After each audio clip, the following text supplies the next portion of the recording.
கூடுகையில் இணைந்திருக்கிற அருமையான எல்லா சகோதரர்களுக்கும் அன்பின் வாழ்த்துக்கள். நாம் இந்த நாட்களில் தியானித்து கொண்டிருக்கிற இந்த கடைசி நாட்களில் இயேசுவின் ஜீவனை வெளிப்படுத்தி வாழ்கிற அந்த வாழ்க்கை என்று நான் இதை குறித்து யோசித்து கொண்டிருக்கும் பொழுது, நம்முடைய காலங்கள் மட்டுமல்ல, அந்த காலகட்டத்திலையும் இருந்த ஒரு பிரச்சனை, அது ஒரு சாதாரண விஷயம்தான், இருந்தாலும் அது ஒரு பெரிய விஷயமா இருந்தது. அந்த ஒரே ஒன்றை குறித்து மட்டும் இப்பொழுது பார்க்கலாம் என்று நினைக்கிறேன். மார்க்கு எழுதின சுவிசேஷத்திலே அங்கே ஆண்டவர்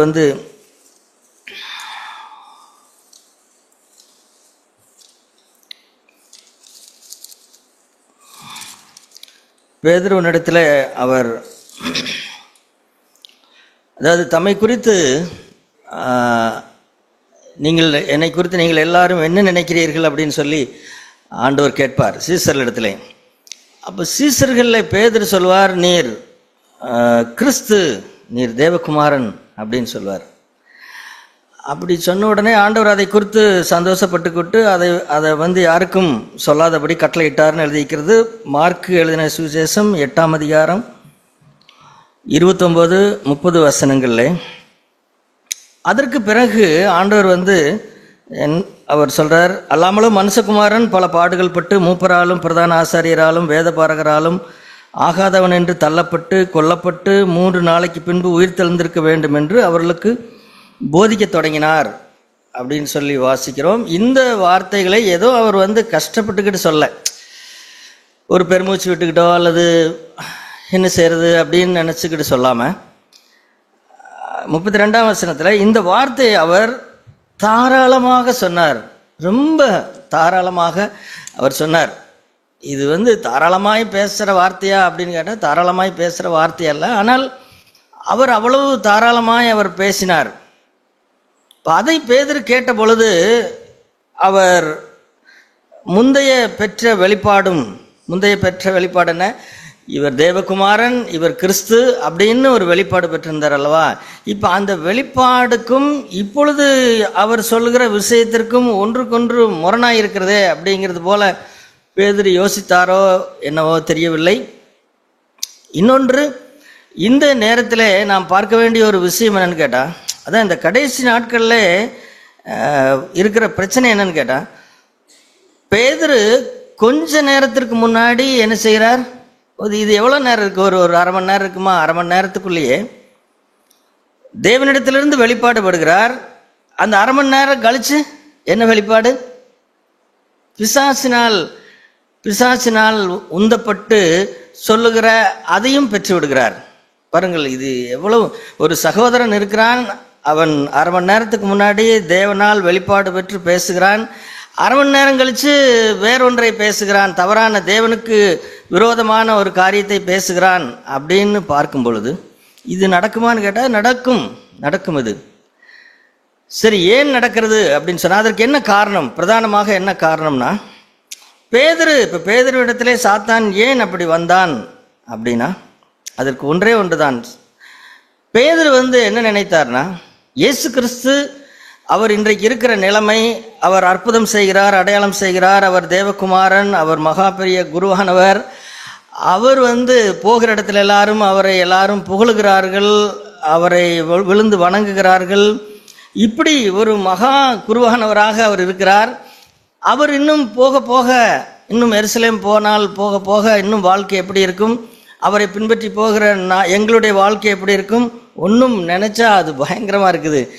எல்லாம் எப்படி இருக்குன்னு தெரியுங்களா, அங்கே ஒரு பெரிய ஒரு வரவேற்பு இருக்கும், இப்படி எத்தனையோ அவர் கற்பனை பண்ணிட்டு இருந்திருப்பார்.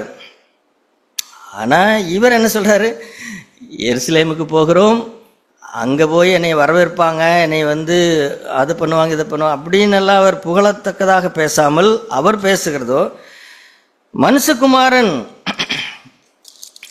அங்கே மூப்பராலும் பல பாடுகள் பட்டு, மூப்பராலும் பிரதான ஆசாரியராலும் வேதபாரகராலும் ஆகாதவன் என்று தள்ளப்பட்டு கொல்லப்பட்டு அப்படின்னு சொல்லுகிறதை கேட்கும் பொழுது, அப்போ பேதுரு என்ன நினைக்கிறார்னா, இது ஒரு நம்முடைய வாழ்க்கை என்பது ஒரு மகிமையா இருக்கணும் அல்லவா? நம்ம ஒரு வாழ்க்கை ஒரு பந்தாவா இருக்கணும். பந்தான்னு சொன்னா உலக பிரகாரமான பந்தா அப்படின்னு சொல்ல வரல நான். நல்ல நல்ல நல்ல ஜீவியம், நல்ல வாழ்க்கை, எல்லாருக்கும் முன்னாடி நல்லா இருக்கணும், நாமும் எல்லாருக்கும் நல்லது செய்யணும், எல்லாருக்கும் முன்னாடி நல்லா இருக்கணும் அல்லவா? அப்படின்னு தான் பேதுரு விளங்கி இருந்தார். ஆனால் ஆண்டவர் சொன்னதிலிருந்து ஒன்றை அவர் எதை அவரால் ஜீர்ணிக்க முடியலன்னு கேட்டால், எல்லாருக்கும் முன்பாக வெட்கப்பட்டு போகிற ஒரு காரியத்தை ஆண்டவராய் இயேசு அங்கே பேசுகிறார். அங்கே போய் அவரை மகான் என்றோ குருஜி என்றோ அவரை எல்லாரும் ஏற்றுக்கொண்டோ அங்கே ஒரு ஆசிரமம் கட்டி வாழ்கிறது போலவோ அப்படியெல்லாம் ஒன்றுமில்லை. அங்கே போனால் அவரை ஆகாதவன் என்று தள்ளப்பட்டு கொல்லப்பட்டு அப்படின்னு சொல்லும் பொழுது இந்த விஷயம்தான், அதாவது வெட்கப்படுகிற, நாம் எல்லாருக்கும் முன்னாடி வெட்கப்பட்டு போகணுமா, நமக்கு அவமானமாக இருக்குமா, நமக்கு இப்படியெல்லாம் சம்பவிக்குமா, இப்படி சம்பவிக்கக்கூடாதே, இன்னும் ஆண்டவரே நீங்கள் தெரிஞ்சு தான் பேசுகிறீங்களா தெரியாமல் பேசுகிறீங்களா, உங்களுக்கு என்ன தெரியுதான்னு என்ன சொல்கிறார், கடிந்து கொள்ள தொடங்கினார்னு சொல்லி வாசிக்கிறோம். ஆண்டவரையே கடிந்து கொள்றான்னு பாருங்களேன், எப்படின்னு பாருங்க. என்ன நீங்கள் பேசுகிறீங்க, உங்களுக்கு எதாவது தெரியுதா அப்படின்னு பேசினாரோ என்னமோ தெரியல. அப்போதான் ஆண்டவர் சொல்கிறாரு, எனக்கு பின்னாக போ சாத்தானே அப்படின்னு சொல்கிறாரு.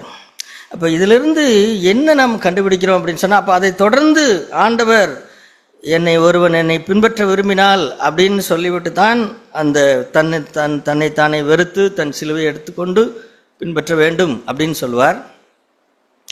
அதற்கப்புறம் இந்த உலகத்திலே பெரிய ஆளாக இந்த உலகத்தை ஆதாயப்படுத்தி கொள்ள விரும்பினால் நீ உன் ஜீவனை நஷ்டப்படுத்துவாய், அல்லது இந்த உலகத்திலே ஒரு வெட்கப்படாதவனாய் இருக்க நீ விரும்பினால் நீ இழந்து போவாய் அப்படின்னு சொல்லிட்டு தான் கடைசியாக அவர் சொல்கிறார் 38ஆம் வசனத்தில், ஆதலால் விபச்சாரமும் பாவமும் உள்ள இந்த சந்ததியில் என்னை குறித்தும் என் வார்த்தைகளை குறித்தும் எவன் வெட்கப்படுவானோ அவனை குறித்து மனுஷகுமாரனும் தமது பிதாவின் மகிமை பொருந்தினவராய் பரிசுத்த தூதரோடும் கூட வரும்பொழுது வெட்கப்படுவார் அப்படின்னு சொன்னார்.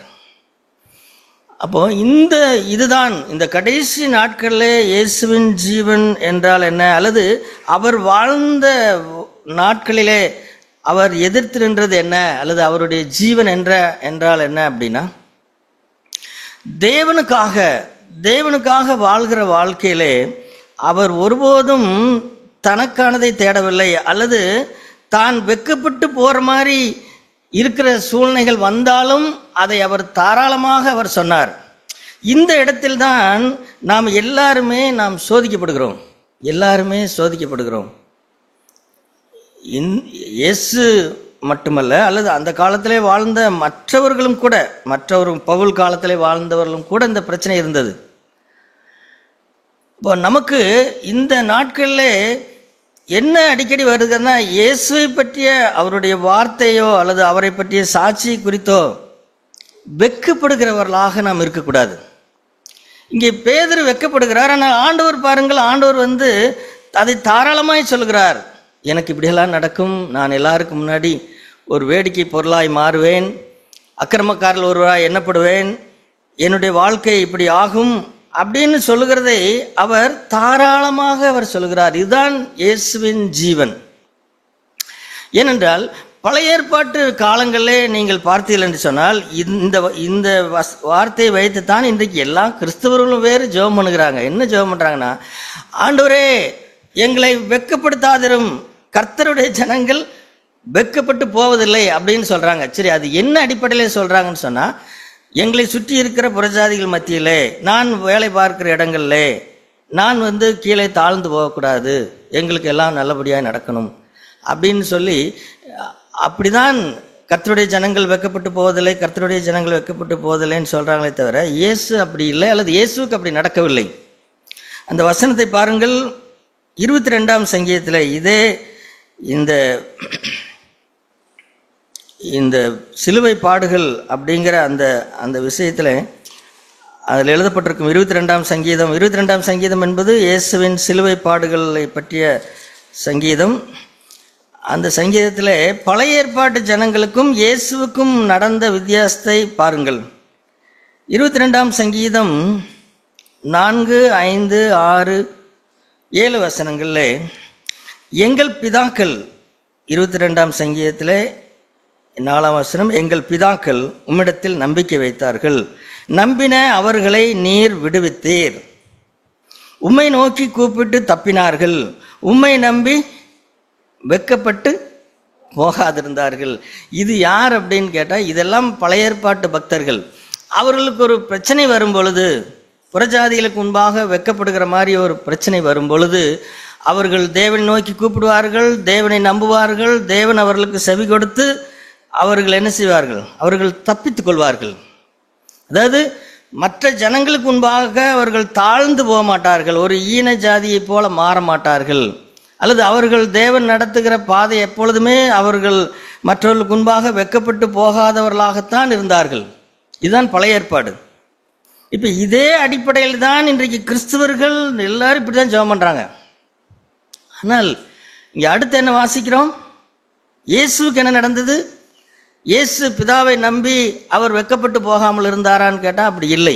அவருடைய பிதாக்கள் அப்படி ஆனது. ஆனால் இவருக்கு என்ன நடந்தது? 6ஆம் வசனத்திலே, நானோ ஒரு புழு, மனுஷன் அல்ல, மனிதன். அதாவது இயேசுவின் ஜீவன் என்றால் என்ன அப்படின்னா, அவர் தன்னை ஒரு மனிதன் அப்படிங்கிற, என்னை ஒரு மனுஷனா கூட மதிக்கலைன்னா அது எப்படிங்க? என்னை ஒரு மனுஷியாக மதிக்கலைன்னா எப்படி? வேறெல்லாம் நீங்கள் என்னை அதே இதெல்லாம் கூப்பிட வேண்டாம், என்னை ஒரு மனுஷியாக மதிக்கணும் அப்படின்னா இல்லை. ஆண்டவர் இயேசுவின் ஜீவன் என்றால் என்ன அப்படின்னா, அவர் அந்த இடத்தை கூட அவர் தேடவில்லை. ஆனால் பழைய ஏற்பாட்டு ஜனங்கள் எல்லாரும் அவர்கள் அதை தேடினார்கள். ஆண்டவரே, நாங்கள் உம்முடைய ஜனம், நீர் எங்களை மீட்டுக்கொள்ளும், எங்களை வெக்கத்துக்குட்படா பண்ணாதையும், நாங்கள் தாழ்ந்து போகக்கூடாது அப்படின்னு சொன்னால் ஆண்டவர் அவர்களை விடுவிப்பார். அவர்கள் தினமும் ஆண்டவரை துதிப்பார்கள். இப்படி தான் நடந்தது. ஆனால் இயேசுடைய வாழ்க்கை பாருங்கள். அவர் மனிதன் அப்படிங்கிற அந்த ஸ்தானத்தை விட்டு மனிதனாய் கூட அவர் மதிக்கப்படவில்லை. அவர் எப்படி மதிக்கப்பட்டார்? நானும் ஒரு புழு, நான் ஒரு புழு. இப்போ புழுவுக்கு என்னங்க மதிப்பு இருக்கு? புழு எப்படி வெக்கப்படாமல் இருக்கும், அல்லது புழுவை போல மதிக்கப்படுதுன்னு சொன்னால் இது எப்படி அப்படின்னா, கல்வாரி சிலுவையிலே இயேசு கிறிஸ்துவை ஒரு புழுவை விட கேவலமாக நடத்தினார்கள். ஆமாம், புழுவை விட கேவலமாக, புழுவாக அவரை நடத்தினார்கள். ஒரு மனுஷனாக அல்ல. மனுஷரால் நிந்திக்கப்பட்டும் ஜனங்களால் அவமதிக்கப்பட்டும் இருக்கிறேன். என்னை பார்க்கிறவர்கள் எல்லாரும் என்னை பரியாசம் பண்ணி உதட்டை பிதுக்கி தலையை துலுக்கி, கர்த்தர் மேல் நம்பிக்கையாக இருந்தானே, அவர் இவனை விடுவிக்கட்டும், இவன் மேல் பிரியமாக இருக்கிறாரே, இப்பொழுது இவனை மீட்டு விடட்டும் என்கிறார்கள். இதெல்லாம் என்ன அப்படின்னு கேட்டால், எல்லாருக்கும் முன்பாக வெக்கப்பட்டு போகிற ஒரு நிலைமை. அந்த வெக்கம் எப்படிப்பட்டதுன்னு கேட்டால், ஒரு மனுஷனாக கூட மதிக்கிற நிலையே நமக்கு இல்லை போல. என்னங்க 2 காசு இருந்தால் தானே மதிப்பாங்க அப்படிங்கிறதெல்லாம் போய் எல்லாம் போய் கடைசியில் ஒரு புழுவை போல எண்ணக்கூடிய இடத்திற்கு வரலாமா? அது ஒரு தேவனுடைய பிள்ளைக்கு சம்பவிக்குமா அப்படின்னா கடைசி காலத்திலே சம்பவிக்கும். இயேசுவுக்கு அது சம்பவித்தது.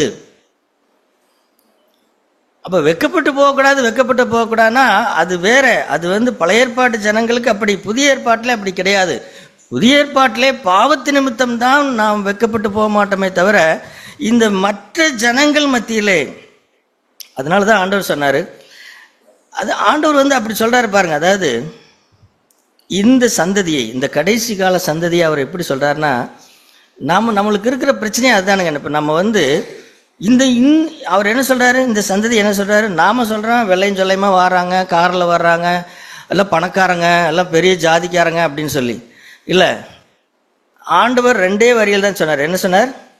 விபச்சாரமும் பாவம் நிறைந்த சந்ததி அப்படின்னார். அவர் அப்படிதான் பார்க்கிறார். அவர் அப்படிதான் பார்த்தார். இயேசு கிறிஸ்து அப்படிதான் பார்த்தார். ஆனால் பேதுரு அப்படி பார்க்கல.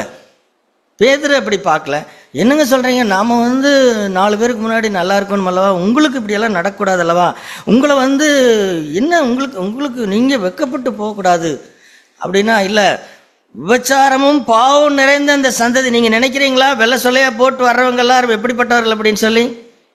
நம்முடைய சொந்தக்காரர்கள், மாமா, மச்சான் அல்லது இன்னும் பெரிய பெரிய ஆட்களை என்ன நினைக்கிறீர்கள்? விபச்சார சிந்தை உள்ளவர்கள், இவர்களுக்கு பயந்துக்கிட்டு இயேசுவுக்காக வாழ்கிறதோ, இயேசுவை பற்றி சொல்லுகிறதோ, இயேசுவை பற்றி சாட்சியை சொல்லுகிறதுக்காக வெட்கப்பட்டால் எப்படி இருக்கும்? அவங்க நம்மளை அவமதிக்கிறாங்க அல்லது அவங்க நம்மளை அவமானமாக என்றாங்க அப்படின்னு நினைத்து கொண்டு இருந்தால் எப்படி? ஆண்டவர் அப்படிதான் இருந்தார். விபச்சாரம் பாவம் நிறைந்த இந்த சந்ததி, இந்த சந்ததியில் நீ இவங்களுக்காக மனுஷருக்கு முன்பாடி மேன்மையாக என்னப்படணுங்கிறக்காக நீ இப்படி சொல்கிறியா பேதுரு? இவங்க யார் தெரியுமா? இந்த சந்ததி யாருன்னு உனக்கு தெரியுமா அப்படின்னு சொல்லி அவர் என்ன செய்தார்? பேதுருவுக்கு சொல்லி கொடுத்தார். நாம் இந்த உலகத்தை அப்படிதான் புரிந்து வைத்திருக்க வேண்டும். உலகத்தை ஏதோ பெரிய உலகமாய் நினைக்காதிருங்கள். இல்லை, எல்லா மனிதர்களுடைய அபிப்பிராயங்களையும் பெரிதாக நினைக்காதிருங்கள். எல்லாரும் யார் அப்படின்னு கேட்டால் விபச்சாரமும் பாவமும் நிறைந்த சந்ததி, அவ்வளோதான். இதுக்கு மேலே இந்த உலகத்தை பற்றி பேசாதீங்க. அவன் காரில் வரட்டும், ஐடி கம்பெனியில் வேலை பார்க்கட்டும், அல்லது இன்னும் வான மாளிகையில் கூடி இருக்கட்டும், எதில் வேணாலும் கூடி இருந்துட்டு போகட்டும், விபச்சாரமும் பாவம் நிறைந்த சந்ததி யார், அவ்வளோதான். அப்போ நான் யார்? நான் தேவ சித்தத்தின்படி பாட அனுபவிக்கிறவன். இந்த உலகம் என்னை மதித்தால் என்ன, மதிக்காவிட்டால் என்ன, நான் வெட்கப்பட்டு போயிருந்தால் என்ன, என்னை புழுவை போல பார்த்தால் என்ன? இயேசு கிறிஸ்து அப்படித்தானே பார்த்தார்கள். அப்போ ஜனங்களுக்கு முன்பாக வெட்கப்பட்டு போவதற்கல்ல, தேவனுக்கு முன்பாக அவர் பச்சை மரமாக இருந்தார். தேவ சித்தம் செய்கிறதிலே பிதாவுக்கு முன்பாக அவர் எப்பொழுதுமே அவர் என்ன சொன்னாரோ அதற்கு கீழ்ப்படிந்தார். நீ ஒரு புழுவை போல மாறிவிடு அப்படின்னு சொன்னா அவர் அதற்கு ஒப்பு கொடுத்தார். ஆனால் இப்ப இந்த விஷயம்தான் இந்த கடைசி நாட்கள்ல இயேசுவின் ஜீவனை வெளிப்படுத்துவது அப்படின்னு சொன்னா, இந்த உலகத்தின் எதற்கும் அஞ்சாமல் அவர் எப்படி தன்னை வெளிப்படுத்தினாரோ, அந்த அந்த மனுஷீகமான வெட்கத்தை அவர் தேடாமல் ஒரு புழுவை போல நடத்தினாலும். அதனால தான் கடைசி காலத்திலே நாம் பார்க்கிறோம், இது ஆண்டவரோடு கூட முடியவில்லை.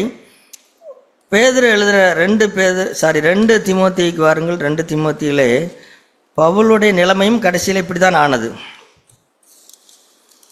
பவுல்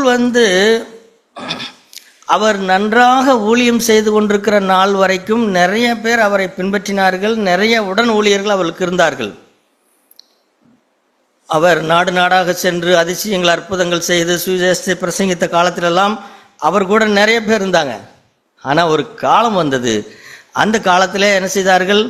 அவரை பிடித்து ரோமாபுரி சிறைச்சாலை அடைத்து விட்டார்கள். ரோமாபுரி சிறைச்சாலை அடைத்து விட்டதுனாலே அப்புறம் அவரை குறித்து கேட்டால் யார்? அவர் பவுலா? அவர் ஜெயிலில் இருக்கிறாருங்க. இப்போ நீங்கள் யாருக்கு? நாங்கள் அவரை தான், அவர் ஜெயிலில் இருக்கிறாருங்க. இப்போ நீங்களும் அவர் கூடயே போயிட்டுருக்கிறீங்களா? இனி ஜெயிலுக்கு போன ஆளை வச்சுக்கிட்டு என்ன என்று நினைத்தார்களோ என்னவோ தெரியல. அங்கே வாசிக்கிறோம் 15ஆம் வசனம், 2 தீமோத்தேயு 1ஆம் அதிகாரம் 15ஆம் வசனம். ஆசியா நாட்டில் இருக்கிற யாவரும் அவர்களில் பிகல்லு எர்முகேனு முதலாய் என்னை விட்டு விலகினார்கள் என்று அறிந்திருக்கிறாய். ஆனால் ஒரே ஒருத்த மட்டும் பவுல் அடைந்த அந்த நிலைமையை குறித்து வெட்கப்படாமல் இருந்தான். என்னது? 16ஆம் வசனத்தில் ஒனேசிப்போரு அப்படிங்கிற ஒரு மனிதன், ஒரு சகோதரன், ஒரு வீட்டார், அவனுக்கு கர்த்தர் இரக்கம் கட்டளையிடுவாராக. அவன் அநேகந்தரம் என்னை இளைப்பாற்றினான். என் விலங்கை குறித்து அவன் வெட்கப்படவில்லை. பாருங்கள், உலகம் எங்கே போய் கொண்டிருக்கிறது, அல்லது தேவனுடைய பிள்ளைகள் எங்கே போய் கொண்டிருக்கிறார்கள்? நாம் நம்மை குறித்து என்ன எண்ணிக்கொண்டிருக்கிறோம்? வளர வளர நாம் பெரிய ஆட்களாய் மாறிக்கொண்டிருக்கிறோமா நம்முடைய பார்வையிலே? அல்லது நாம் முதல்ல புழுவை போல தோன்றினோம், இப்பொழுது புழுவாக இல்லை, நான் இப்போ ஒரு மனுஷனாய் மாறிவிட்டோமா? சபைக்கு வரும்பொழுது அப்படித்தானே வந்தோம். சபைக்கு வரும்பொழுது நான் ஒன்றுமே இல்லைங்க, நான் ஒரு புழுங்க, நான் ஒரு பூச்சிங்க அப்படின்னு சொன்னோம். ஆனால் இன்றைக்கு நாம் அதாவது மனிதனாய் மாறினாலே தப்பு. ஏன்னா மனுஷனாய் மாறினாலே அவன் தேவனுடைய சித்தத்திற்கு பெரிய இடைஞ்சல். யார்? பேதுருவை போல. அப்படிப்பட்டவர்களை சாத்தான் வெகு எளிதிலே வஞ்சித்து விடுவான். வெகு எளிதிலே. பேதுருவை எவ்வளவு சீக்கிரத்திலே வஞ்சித்தான் பாருங்கள். 1/2 மணி நேரத்துக்கு முன்னாடி வெளிப்பாடு பெற்றவன், 1/2 மணி நேரம் கழிச்சு அவன் சாத்தான் அவனை வஞ்சிக்க பார்க்கிறானே. அந்த மாதிரி இயேசுவின் ஜீவன் எப்பொழுதுமே இந்த நிலைமையில்தான் இருந்தது.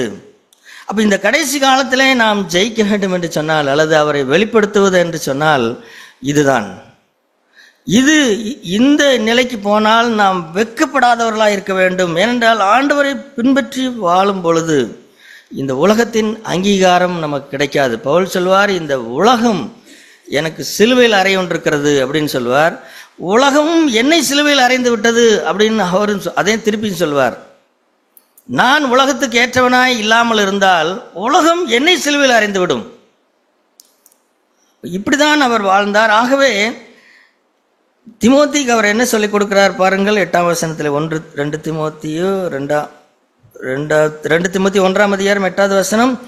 ஆகையால் நம்முடைய கர்த்தரை பற்றிய சாட்சியை குறித்தாவது அவர் நிமித்தம் கட்டப்பட்டிருக்கிற எண்ணெய் குறித்தாவது நீ வெட்கப்படாமல் தேவ வல்லமைக்கு ஏற்றபடி சுவிசேஷத்திற்காக என்னோட கூட தீங்கு அனுபவி அப்படிங்கிறார். இது என்னங்க, நான் ஒரு பெரிய 2 மாடி வீடு கட்டி அதில் ஏசி போட்டு நல்லா வாழ் தங்கம் அப்படின்னு சொல்றத போட்டு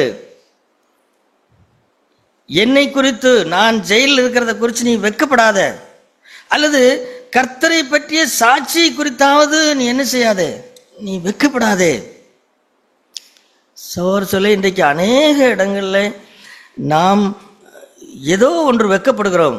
நான் அதான் இந்த ஒரே ஒரு விஷயத்தை தான் சொல்கிறேன். சிலருக்கு இது தேவையில்லாமல் இருக்கலாம், சிலருக்கு தேவையாக இருக்கலாம். எங்காவது ஏதாவது ஒரு நேரத்தில் வெட்கப்படுகிறோம். ஆனால் இயேசு கிறிஸ்துவை பாருங்கள், அவர் வெட்கப்படலை. அவர் பிலாத்துக்கு முன்பாக அவர் தைரியமாக நின்றார். அவரை ஒரு புழுவை போல நடத்தினார்கள். பவுலும் அப்படித்தான் எல்லாரும் துடைத்து போடுகிற அழுக்கை போல மாறினார். கடைசியிலே ரோமாபுரி சிறைச்சாலையில் அவர் வைக்கப்பட்டிருந்தார். அதனால இந்த விஷயங்களை பற்றியெல்லாம் நீ தயவு செய்து வெட்கப்படாதே, கூச்சப்படாதே. நீ சுவிசேஷத்திற்காக தேவனுடைய வல்லமைக்கு ஏற்றபடி நீ தீங்கு அனுபவி அப்படின்னு சொல்லி தீமோத்தேயுக்கு சொல்லி கொடுக்கிறார். இப்போ நம்முடைய ஜீவியத்திலே சகோதரர்களே, இந்த கடைசி நாட்களிலே நாம் தேவசித்தத்தின்படி வாழ்வதற்கு, இயேசு கிறிஸ்து தேவசித்தத்தின்படி வாழ்வதற்கு தன்னை ஒப்பு கொடுத்தார். அந்த ஒப்பு கொடுத்தல் எப்படிப்பட்டது அப்படின்னு கேட்டால், அது ஒரு புழுவை போல ஆன நிலைமை. சகோதர ஐக்கியம் கட்டப்பட வேண்டும், சகோதர ஐக்கியம் கட்டப்பட வேண்டும் என்று சொல்லுகிறோம். ஆனால் நாம் மனிதனாக இருக்கும் வரைக்கும் சகோதர ஐக்கியம் கட்டப்படாது. ஆமாம், மனிதனாக இருக்கும் வரைக்கும், நான் ஒரு மனிதன் அப்படிங்கிற வரைக்கும் சகோதர ஐக்கியம் கட்டப்படாது. இயேசு கிறிஸ்து கடைசியில் என்ன காண்பித்தார் நமக்கு? அவர் சீசரின் பாதங்களின் கழுவுவதை குறித்து அவர் வெட்கப்பட்டாரா? சீசர்களும் பெரிய ஆளுங்க, அவங்க அது எப்படி நானெல்லாம் தண்ணி எடுத்து கழுவுனா, என்னதான் இருந்தாலும் நான் மீன் பிடிக்கிறவனா இருந்தாலும் அது வேறங்க, இது என்ன நானெல்லாம் யார் தெரியுங்களா அப்படின்னு இல்லை. அவர்கள் பெரிய ஆட்களாக உட்கார்ந்திருந்தார்கள். ஆனால் இயேசுவை பாருங்கள், அவர் ஒரு அடிமையாய் மாறினார். இதுதான் இயேசுவின் ஜீவன் இந்த கடைசி காலத்தில் வெளிப்பட வேண்டியது என்னன்னு கேட்டால், ஏனென்றால் எப்படியோ நம்மை அறியாமலேயோ நாம் எப்படியோ உப்பி விட்டோம். நாம் கொஞ்சம் உப்பி இருக்கிறோம். நாம் தாழ்ந்தவர்களாக இல்லை. இயேசுவோ தேவகுமாரனாக இருந்தார். அவர் மனுஷ சாயலை எடுத்தார். கடைசியில் என்னானார்? அவர் அடிமையாய் மாறினார். அதற்கப்புறம் அவர் எடுத்த ஸ்தானம் என்ன? ஒரு குற்றவாளியை போல் என்ன செய்தார்? அக்கிரமக்காரில் ஒருவராய் எண்ணப்பட்டார். அப்போ இந்த மாதிரி இதற்கெல்லாம் வெட்கப்படுகிறவனாக அல்லது பந்தா தேடுகிற அல்லது நான் ஆண்டவருக்காக வாழ்றதுக்கு தான் வந்திருக்கிறேங்க, ஆனால் இருந்தாலும் ரொம்ப அப்படி சொன்னால் எப்படிங்க அப்படின்னு இருக்கிற எல்லாரும் வாழ முடியாது. மாறாக, ஆண்டவரே உம்முடைய ஜீவன் எப்படிப்பட்டது? அது மனிதனாய் மாறியது, அப்புறம் ஒரு அடிமையாய் மாறினது, அதற்கப்புறம் ஒரு குற்றவாளியை போல. பவுலை பாருங்கள். பவுலை எல்லாரும் ஏன் பவுலை விட்டு எல்லாரும் விலகினான்னு கேட்டால், அவர் என்ன தப்பு செஞ்சாரோ தெரில, அவர் ஒரு குற்றவாளியை போல் ஜெயிலில் இருக்கிறாரு. அதனால் அவர் கூட சேர்ந்தோம்னு சொன்னால் ரோமாபுரி அவங்க அரசாங்கத்திலிருந்தெல்லாம் நமக்கு ஏதாவது ஆபத்து வரும், எதுக்குங்க நம்மளுக்கு வம்பு அப்படின்னு எல்லாரும் விலகிட்டாங்க. எல்லாரும் விலகி போய்விட்டார் இல்லை. ஆனால் பவுல் கடைசி வரைக்கும் அவரோடு இருந்தவர்கள் யார் அப்படின்னு கேட்டால் திமோத்தி தான். திமோத்தியு பவுலின் மாதிரியை பின்பற்றினவன் வெட்கப்படாமல் அவன் சுவிசேஷத்திற்காக தீங்கு அனுபவித்தான். அவன் மாத்திரமல்ல, அவனோடு கூட மற்றவர்களும் அப்படி செய்தார்கள். ஆகவே அருமையான சகோதர சகோதரிகளே, இந்த நாட்களிலே நமக்கு தேவையெல்லாம் இயேசுவின் ஜீவனை பின்பற்றி வாழ்வதற்கு நாம் வெட்கப்படாதவர்களாக, இந்த உலகத்தை குறித்து இயேசுவின் கண்ணோட்டத்தையே நம்முடைய கண்ணோட்டமாக எடுத்துக்கொள்ளுங்கள். இல்லைன்னு சொன்னால் உங்களால் முடியாது. இயேசுவின் கண்ணோட்டம் என்ன? நாம் பார்க்குறோம் அதெல்லாம் பெரிய ஆளுங்க, அவங்கெல்லாம் அப்படி இப்படின்னு சொல்கிறோம். இல்லை, இயேசுவின் கண்ணோட்டம் என்ன? விபச்சாரமும் பாவமும் நிறைந்த இந்த சந்ததி இது. இந்த சந்ததியிலே என் தேவனுடைய வார்த்தைக்கு நான் கீழ்ப்படியாமல் இருப்பேனோ, அல்லது அவருடைய சித்தத்தின்படி இந்த பரிசேயர் வேதபாரகருடைய மதிப்பை நான் தேடுவேனோ அப்படின்னு என்ன இல்லைன்னு கேட்டால் அவர் இல்லை. அவர் ஆண்டவர் என்ன சொன்னாரோ அதை செய்தார். சீசர்களுடைய மதிப்பை அவர் தேடவில்லை, எந்த மனுஷனுடைய மதிப்பை தேடவில்லை. எல்லாருக்கும் கீழாக சென்றார், ஒரு புழுவை போல மாறினார். அவர் அதாவது வெளியில் பார்த்தா அவருடைய வாழ்க்கை வெக்கம் நிறைந்த வாழ்க்கை. என்னமோ வந்தாருங்கிறீங்க, அதை பண்ணார் இதை பண்ணாருன்னு சொல்கிறீங்க. கடைசியில் பார்த்தா சிலுவையில் அரைஞ்சிட்டாங்க. அவர் சிலுவையிலேருந்து இறங்கி வந்திருக்க வேண்டியதானே? இல்லை, இந்த கருத்துகளுக்காக வாழவில்லை. இல்லை, இந்த கருத்துகளோ மனுஷனுடைய எண்ணங்களோ எதுவுமே என்ன இல்லைன்னு கேட்டால் அவரை ஒன்றும் செய்ய முடியவில்லை. அந்த ஜீவனை இந்த கடைசி நாட்கள் என்றால் நாம் கேட்டது போல இந்த கடைசி நாட்கள் மிக மோசமான நாட்கள், ஒரு போலியான மதிப்பை தேடுகிற நாட்கள், தங்களுடைய மதிப்பை விட்டுவிடாத நாட்கள், சிறுபிள்ளை தொடங்கி பெரியவர்கள் வரைக்கும் தங்களுக்கென்று ஒன்று வேண்டும், தங்களுக்கென்று ஒரு கௌரவம் வேண்டும் அப்படின்னு தேடுகிற நாட்கள். இல்லை, சபையிலே வந்தால் என்னவாக வேண்டும்? நான் ஒரு புழுவை போல மாற வேண்டும். அப்பொழுதுதான் நான் தேவ சித்தம் செய்ய முடியும், சபையாக நான் கட்டப்பட முடியும். இயேசுவின் ஜீவன் சபையிலே விளங்கும். இல்லைன்னு சொன்னால் சபை எப்படி இருக்குன்னு கேட்டால் எல்லாம் பெரிய ஆளு கணக்காக இருக்கும். இந்த தெற்கு ரோட்டரி சங்கம், வடக்கு ரோட்டரி சங்கம் மாதிரி எல்லாரும் வந்திருப்பாங்க. எல்லாரும் 25,000 50,000 கட்டி உறுப்பினராக சேர்ந்துருப்பாங்க. ஹலோ எப்படி இருக்கிறீங்க அப்படின்ட்டு போவாங்க. இந்த குப்பைகள் இல்லை. இப்போ அதே போல் சரீரமான சபை ஆகிவிடுமான்னு கேட்டால் எல்லாருமே தங்களை மனுஷர்கள், நான் சகோதரன், என்னை பிரதர்ன்னு கூப்பிடணும் அப்படின்ட்டு வந்தா இல்லை. பிரதரை விட இன்னைக்கு தங்களை உயர்த்தி பேசுகிறவர்கள் நிறைய ஆகிவிட்டார்கள், அது வேறு காரியம். ஆனால் நாமும் பிரதர் என்றல்ல, அதற்கு கீழே போய் நான் ஒரு அடிமையாக இருக்க விரும்புகிறேன். சகோதரர்களே, வில்லியம் கேரி சொன்ன ஒரு வார்த்தை என்னால் மறக்க முடியாது. தேவனுக்காக பெரிய காரியங்களை செய்த மனிதன் அவர். ஆனால் அவர் கல்லறையில் அடக்கம் பண்ணப்படும் போது அந்த கல்லறையிலே ஒரு வரி எழுதுங்கள் என்று சொன்னாராம். அது என்ன வரி? அது ஒரு சிறிய ஏழையான ஒரு புழு, ஆண்டவரே உம்முடைய கரங்களிலே வருகிறேன் அப்படின்னு சொன்னார். வேதாகமத்தை எத்தனையோ மொழிகளிலே மொழிபெயர்த்த அற்புதமான மனுஷன். இந்தியாவிலே, வங்காளத்திலே இவ்வளோ பெரிய ஊழியத்தை யாரும் செய்திருக்க முடியாது. அப்படிப்பட்ட மனிதன் தன்னை குறித்து என்ன எண்ணிக்கொண்டிருந்தார் பாருங்கள். அதனால இப்படி எண்ணலைன்னு சொன்னா, ஆமாம், மனைவி பைத்தியக்காரி, பிள்ளை செத்து போகிறது, வெக்கம் வெக்கம் வெக்கம் வெக்கம். ஆனால் ஆண்டவரே நான் ஒரு புழு அப்படின்னு அவர் வாழ்ந்தபடினாலே கடைசி வரைக்கும் தன்னை அப்படியே இணைத்திருந்தார்.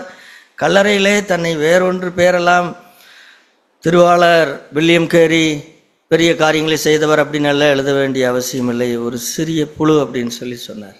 ஆகவே இது யாரிடத்தில் அவர் கற்றுக்கொண்டார்? இயேசுவினிடத்திலே கற்றுக்கொண்டார். அப்போ இந்த ஜீவன் உடையவர்களாக இந்த ஜீவனை நாமும் பெற்றுக்கொண்டு நாமும் இந்த உலகத்திலே வாழ்ந்தால் கண்டிப்பாக இந்த உலகத்தை ஜெயித்து விட முடியும். ஆமாம், கண்டிப்பாக இந்த பிசாசை ஜெயித்து விட முடியும். சகோதரர்களே, பிசாசுடைய நம்பர் 1 ஆயுதம் என்ன? மதிப்பை தேட வைக்கிறது. மதிப்பை, நீ மனுஷன் அல்லவா, நீ மனுஷன், உன்னை மனுஷனே மதிக்கலையே, மதிக்காட்டி போறாங்க, நான் தான் புழு ஆயிற்று. இதை இந்த இடத்துக்கு இறங்கினால் பிசாசை ஜெயித்து விடலாம், சரீரமான சபை கட்டப்பட்டு விடலாம், தேவ சித்தத்தின்படி வாழ்ந்து விடலாம், ஆண்டவருடைய நாம் மனுஷன் மகிமைப்பட்டு விடும். தேவன் நமக்கு உதவி செய்வாராக.